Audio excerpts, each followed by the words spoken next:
Hi! It is great to have you here. You are all so welcome. My name is Maria. I'm a second-year geography student here at the uni.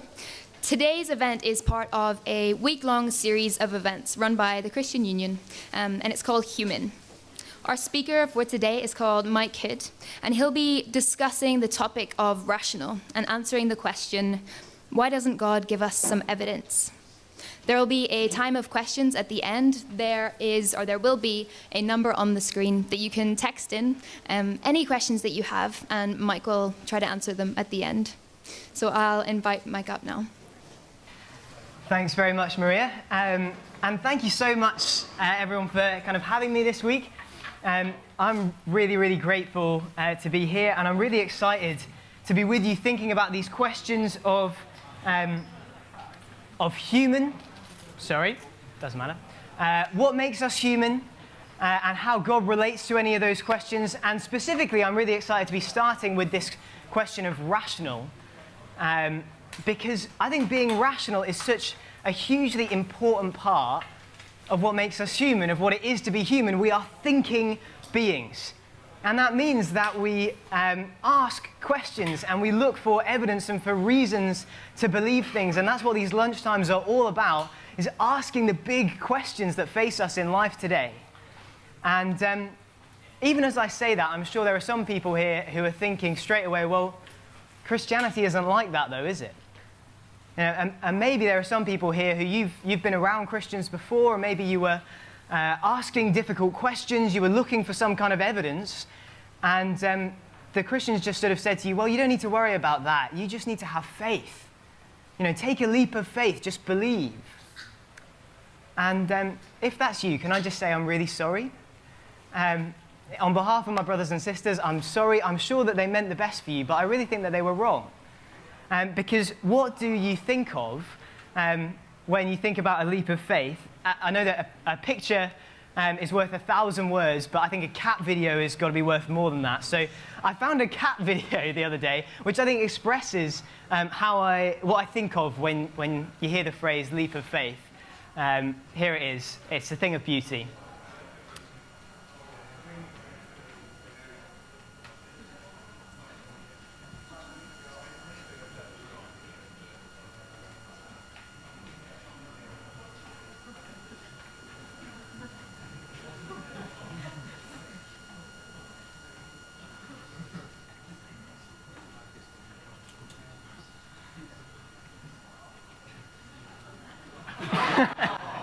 Right.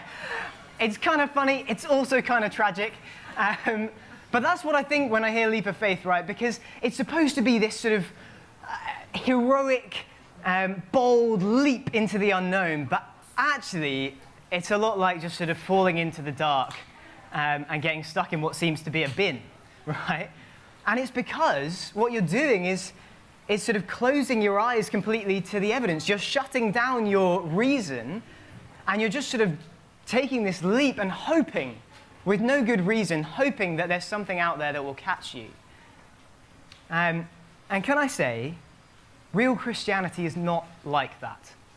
Real Christianity, based on Jesus and on the Bible, says that rationality is a beautiful, crucial part of what it means to be human, that God made us rational, and he wants us to use that.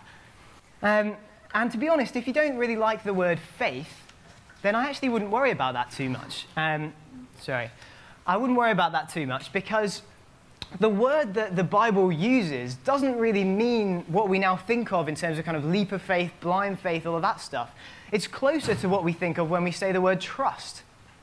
Because when you trust someone or something, you know that that's because you have good reasons to trust it. And Professor John Lennox from Oxford, he's a science and philosophy, a maths and philosophy of science professor, puts it like this: faith is not a leap in the dark. It's the exact opposite. It's a commitment based on evidence. And loads of Christians, myself included, have become Christians precisely because they've investigated the evidence and been convinced that this stuff is true. I was going to go through examples, but I don't think we've got time. But before we explore a kind of key bit of that evidence that was really what convinced me, there's a big question I think we need to address first, and it's basically this. It's all very well talking about evidence and investigating and stuff like that, but surely if there was a God, wouldn't he just make it all a bit more obvious? Wouldn't he just kind of reveal himself inescapably, obviously? Then everyone would believe in him, wouldn't they? And that's what he wants, right? And I think that's a really, really important question and a really good one. And I just want to offer kind of two parts of an answer to that. And the first part is this. In some situations, it is rational to expect the unexpected. In some circumstances, the rational thing is to expect that when there's something we don't fully understand, it may well behave in ways that we would not have predicted. So, for example, I don't know a huge amount about physics, but when it comes to something like dark matter, right, it's not the same as matter, and it doesn't behave in quite the way that we would expect, and there's a lot that we don't understand about it. But when we observe something about that, and it doesn't behave how you'd expect it to behave, we don't immediately kind of go, oh, wow, okay, well, we must have got it all wrong. There's no such thing as dark matter then, because if it did exist, it would do that. We don't. We expect the unexpected. That's rational. And it's actually very similar with God. If there is a God that is infinite, not finite like us, that is beyond the constraints of time and space, that is the creator of everything, there's a huge amount that we won't and can't understand about that God, and it would be very rational to expect that God would behave in ways that we wouldn't predict. So if we turn around and say, well, if I was God, I would make myself much more obvious, and God hasn't done that, so there can't be a God, that's actually a highly irrational thing to do. I'd love to hear questions on that afterwards if you have more, but the second thing that I'd want to say to this is actually not from what we don't know, but from what, according to Christianity, we do know about God. There was a Danish theologian and philosopher called Søren Kierkegaard who told a kind of parable, a story about this. And he said, imagine if there was a king, a very powerful king, who's revered and feared all across his own kingdom and even in the neighboring kingdoms. And one day this king is walking in the woods beside his castle, and he hears a woman singing. And her voice is beautiful, and he turns and he sees her, and he falls in love at first sight. This woman, she's a peasant, she's poor, she's gathering wood for her family, and he just looks at her, he hears her voice, and he falls deeply in love. And the king rushes home thinking about how he's going to woo this woman that he loves. And he thinks of how tomorrow he's going to go out there on his best horse with all of his kind of royal escort behind him, banners and trumpets, in all of his robes and armor. He's going to go to her house, and he's going to get down on one knee, and he's going to ask her to be his wife. But as he's imagining it, he can't help wondering, if he goes in all of his power and glory with all of the trumpets and the banners, will the woman actually be able to know him as a person? Will it be possible for her to actually love him? Or will it forever be a question of power? Will they always just be king and subject and never really husband and wife? And so the king does something very different. He takes off all of his armor, he takes off all his royal robes, and he puts on instead the cold, rough cloak of a beggar. And he slips out of his castle at night into the woods to go to find this woman that he loves and woo her as a beggar. Now, you've probably guessed what Kierkegaard is trying to say there, in that Christianity claims that God, remarkably, is personal and loving.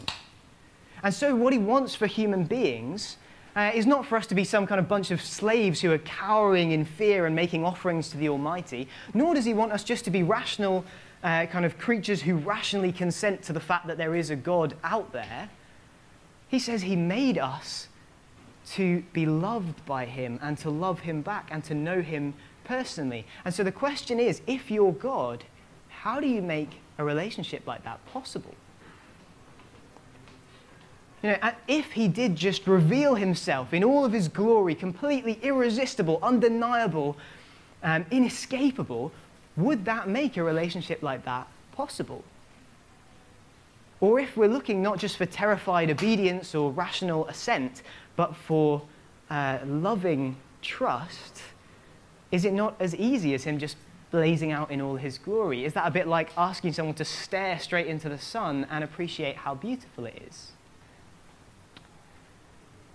So the claim of Christianity, the unique claim, is that God has actually shown himself to us in exactly the way that does make it possible for us to know him as a person and to be loved by him and love him back. That God has come out to meet us as a beggar. That he has come to meet us in flesh and blood as a human being. That is what Jesus of Nazareth said he was. He said that he was God come in human form to introduce himself to us. He went around saying things like, if you want to know what God is like, look at me. If you've seen me, you've seen God. Now, I'm sure there's loads of questions. If you've got questions about whether Jesus actually existed, do ask them in the Q&A. I mean, there's so much evidence that it's not really a live question amongst real historians. Maybe there are good questions about whether the Gospels in the Bible, which are the historical kind of biographies of Jesus that have been collected into the Bible, whether those are reliable historically. I'd love to hear questions on that. There's tons of evidence for why those are reliable, historical, textual evidence, even archaeological evidence for that. But I realize that those things by themselves aren't really enough.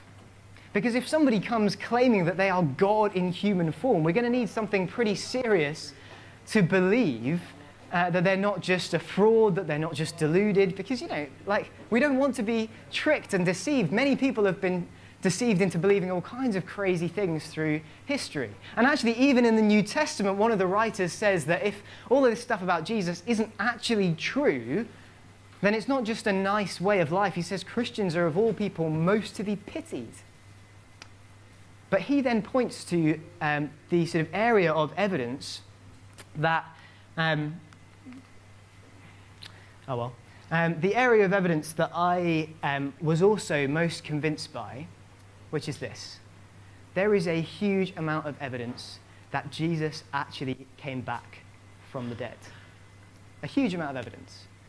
And of course, if this isn't true, then the Bible itself says that Christianity is a waste of time. We should all go home. I mean, Jesus claimed to be God, and then he was arrested, stripped naked, beaten, nailed to a cross, and killed.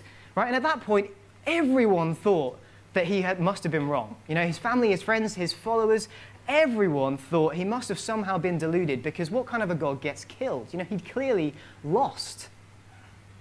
And yet, if the story had ended there, if that was the last thing that had happened, of course, he can't have been God, and you'd have never heard of Christianity.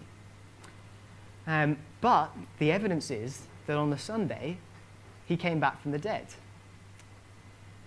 And of course, if that's true, then he can't have been deluded, he can't have been a fraud. That would be God saying loud and clear, this is really me.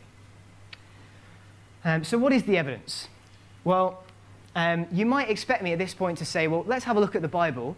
And as I say, I think the Gospels are historically reliable as a source.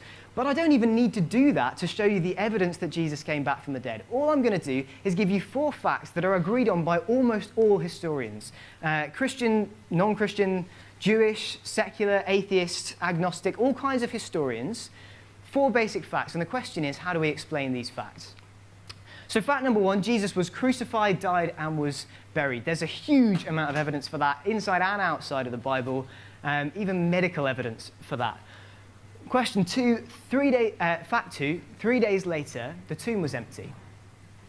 Now the fact is, if that wasn't the case, none of us would have heard of Christianity, because when the first Christians started saying, look, we've seen Jesus, he's come back from the dead, he's alive, and that means he's the king of the universe, even over Caesar, the Roman and Jewish authorities hated that message, and they violently tried to silence it. That is a historical fact. And this was being proclaimed in Jerusalem, the place where Jesus was buried. Now, the authorities knew where Jesus was buried. They could so easily have gone to the tomb, produced the body, and said, look, so much for your king of the universe. And the Christian movement would have died before it had even begun. You'd have never heard of Jesus. None of us would be here. But they didn't, because they couldn't, because the body wasn't there.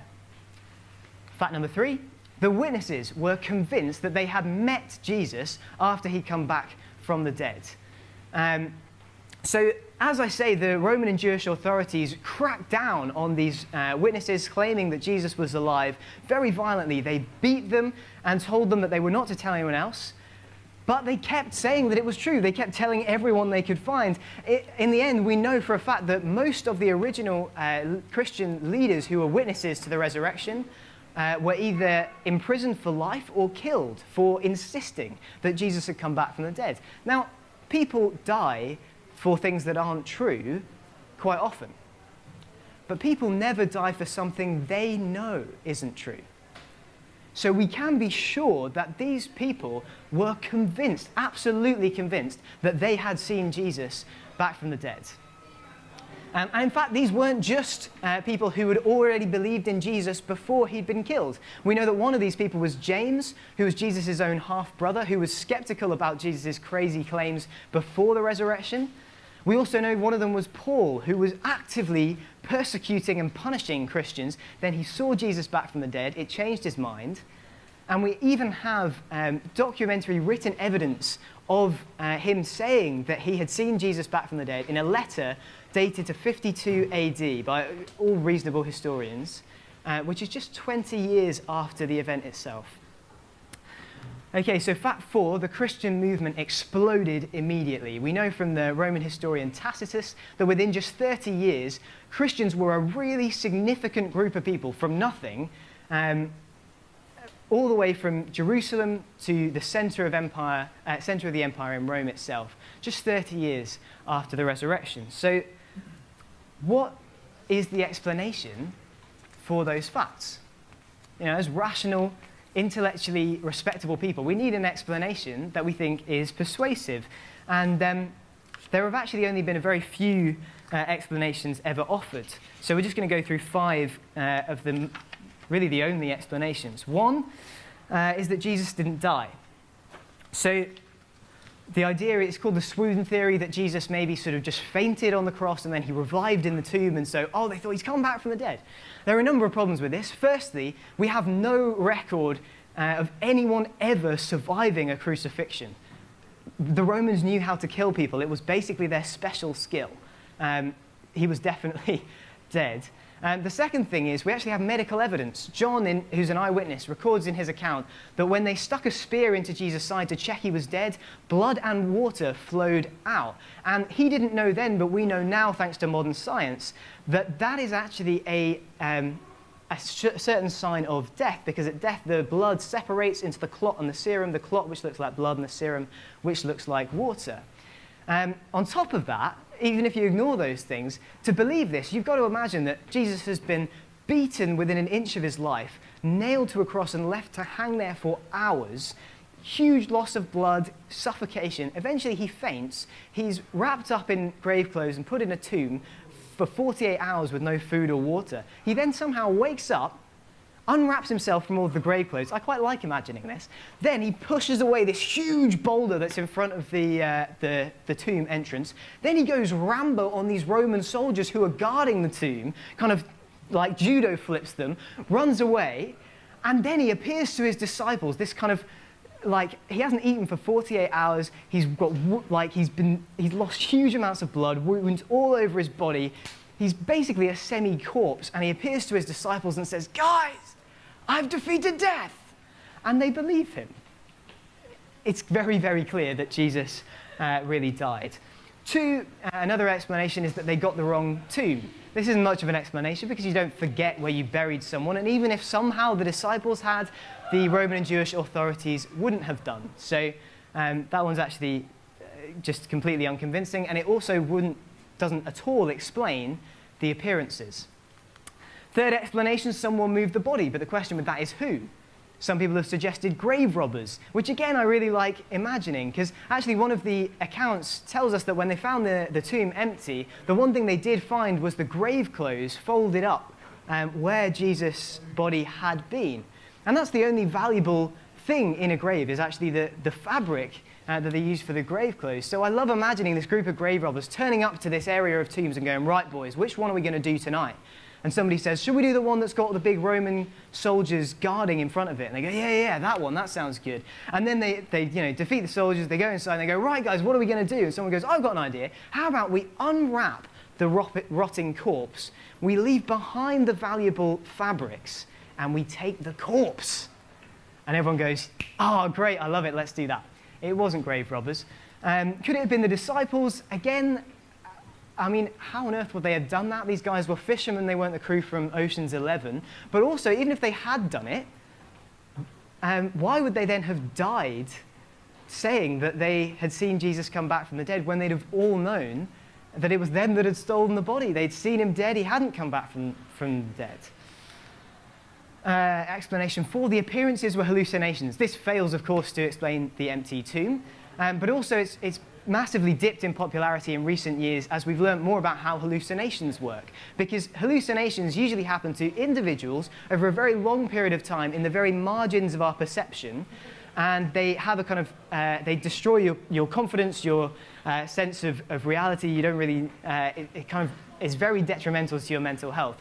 These were over a period of 40 days, and then they stopped. They were to groups in different places at different times. They spoke to Jesus, they touched him, he ate stuff, and instead of kind of making them shivering wrecks, it turned them into incredibly confident witnesses who went out and told everybody about what they'd seen. So we're very confident that it wasn't a hallucination. And that leaves us with explanation 5, which is actually very simple. Jesus actually rose from the dead. You know, he died, and then he came back from the dead, and that's why the tomb was empty, and it's why he was able to appear to the disciples. It's why they were so convinced that they'd seen him that they were ready to spread that belief across the Roman Empire, even when it cost them their lives. It explains everything. And obviously, I know that that is very hard to believe. It was very hard for them to believe in the first place. They weren't expecting it. They were baffled by it. They struggled to get their heads around it. It's always been hard to believe, but I think if we're going to be rational and look at the evidence, we're actually not left with very much choice.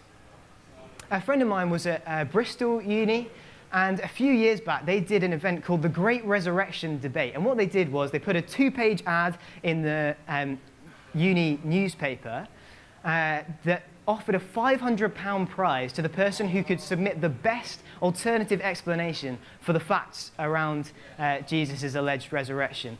And these were judged by a panel of non-Christian legal professionals, and then the best entrants came to a kind of gala evening. They gave a 10-minute presentation of their theory, and it was judged by this panel and a high court judge who was not a Christian.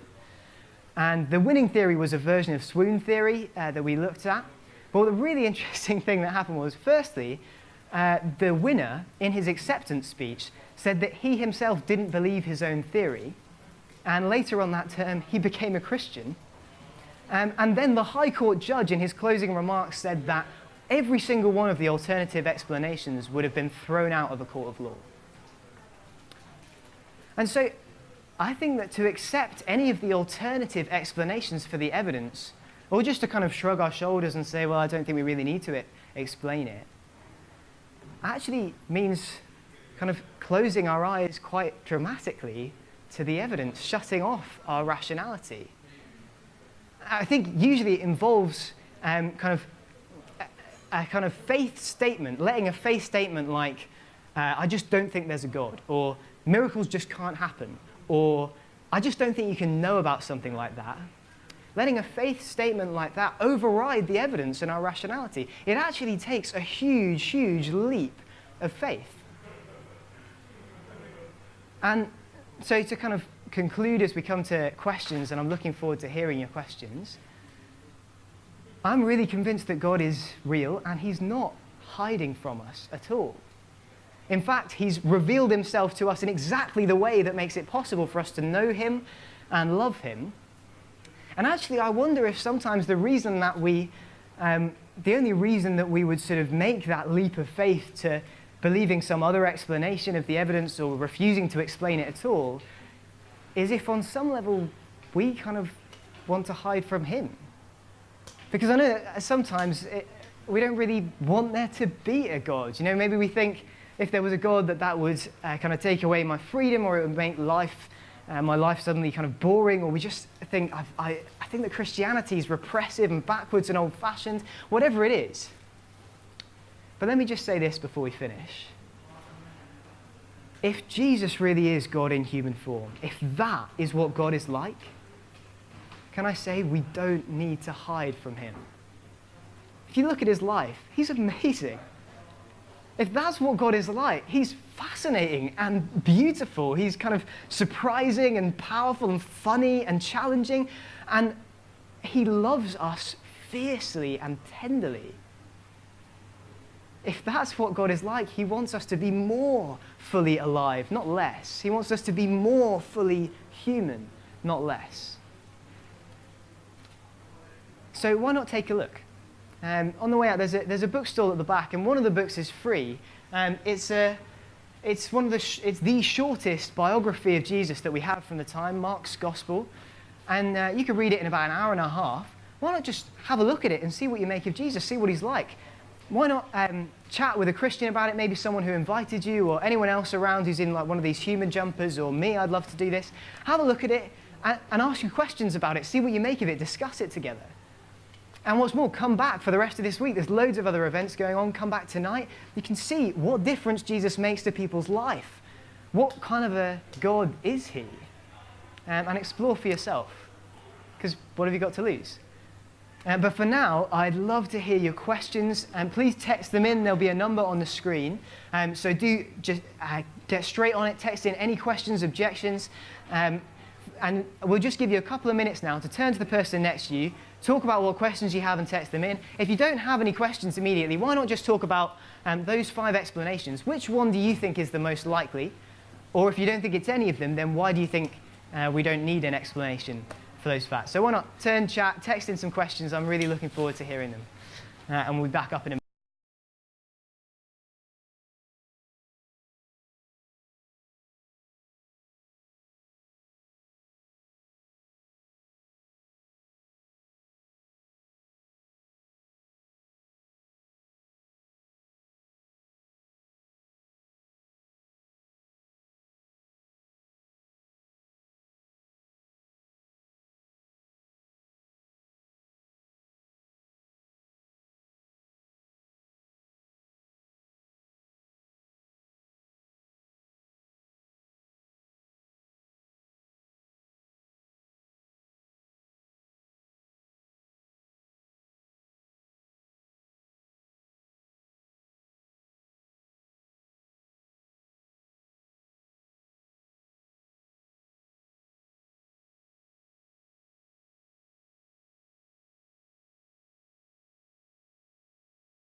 Hello. Yes, great. Thank you so much for your questions. We've got some good ones.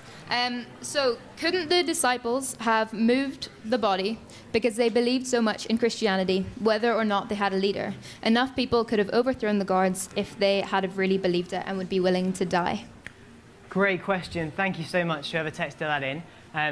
If anyone knows what's going on with the background music, that would be great. Although I quite like it. Yeah, brilliant question. Basically, if you look at the New Testament, I think what you'd find is that Christianity doesn't really exist without the idea that Jesus came back from the dead. It doesn't make any sense.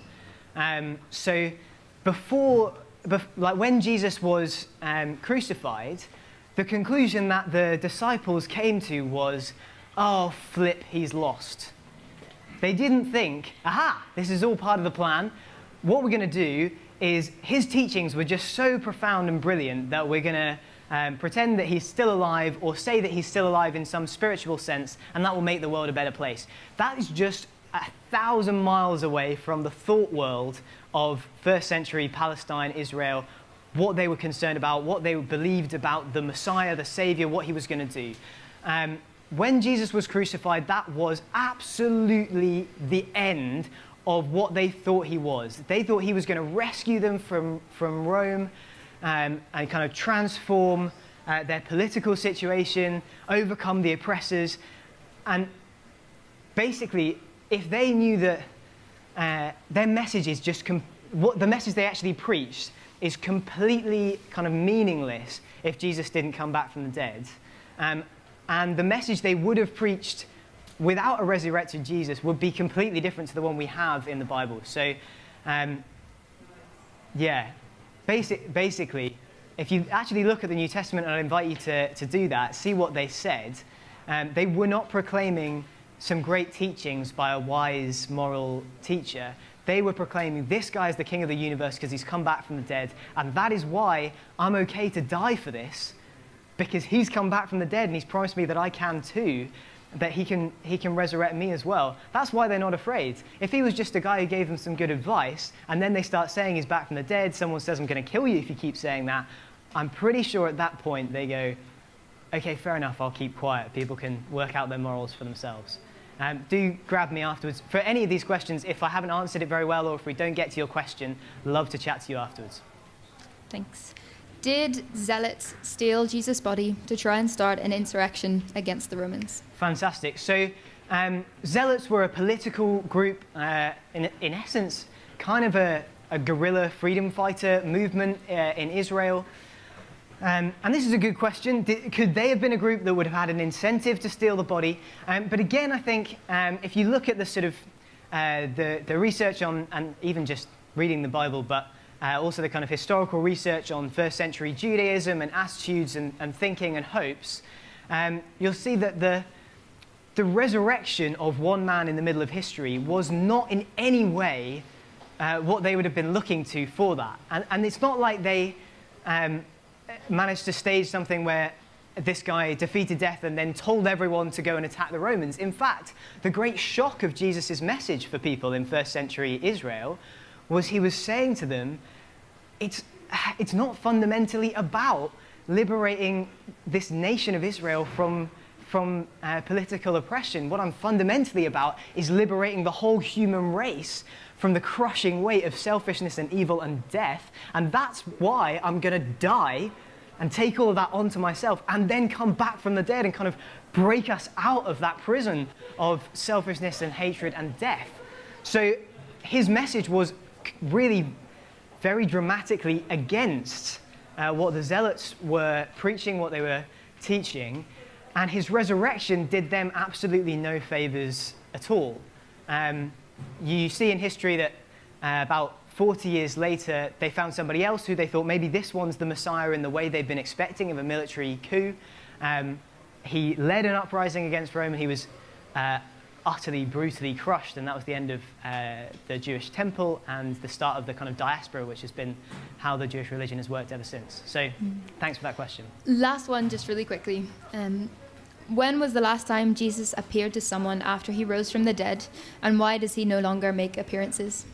fantastic question. So the last appearance was actually to Paul, which was an unusual one. And Paul himself actually says it's kind of like I'm one of the witnesses to the resurrection, but I'm kind of the odd one out. I'm the abnormal one, because it was a while after the other appearances.